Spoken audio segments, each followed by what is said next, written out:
focus shifts back to Qantas, an airline under extreme amounts of fire within the aviation industry of late, involving the treatment of employees, what we're seeing ongoing with upper management, and a whole lot more. The airline announced a group update for the month of June only a couple of days ago, and it's left some intriguing developments to explore, so definitely sit back, relax as I jump into the situation at the Australian carrier.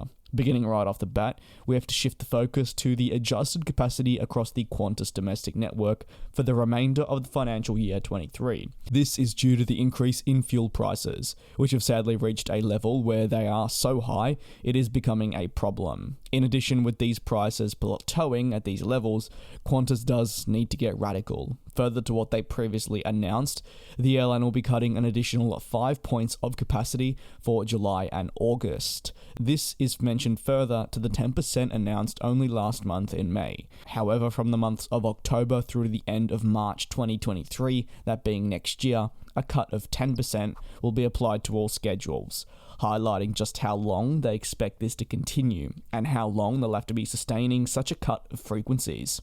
Of course, these announcements don't come at the best of times, as the airline experiences fantastic levels of demand. However, either way, they are decisions that should help the group substantially to recover and help the pressures that they are facing now. Regarding international capacity, well, the airline isn't seeing any cuts in this sector. Instead, they'll be seeing a steady increase in routes relaunching and new ones. For example, the airline announced plans to start direct flights from Perth to Jakarta and Perth to Johannesburg. I did just want to mention that typically you would see almost a route map or a route launch sort of globe that I put on the screen. That website is down at the moment temporarily, I believe, so I'm not able to provide you with those graphics at the moment. These routes I just mentioned are big moves for the airline. In addition, the launch of its new Perth to Rome service, so the west coast of Australia is certainly getting its fair share of new services, and it's lovely to see Australia being better connected with the globe. You can't complain too much about that.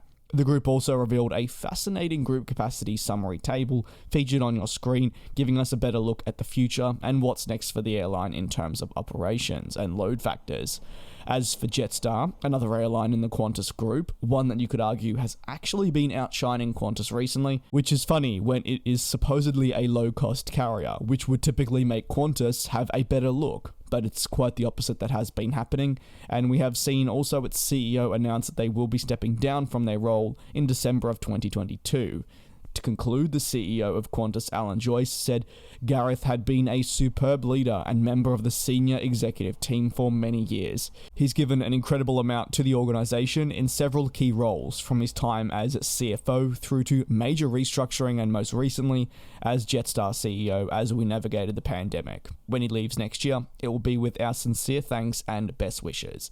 Now it's over to you. Whether you're Australian, American, Canadian, or from somewhere else, what are your thoughts on the latest at Australian carrier Qantas?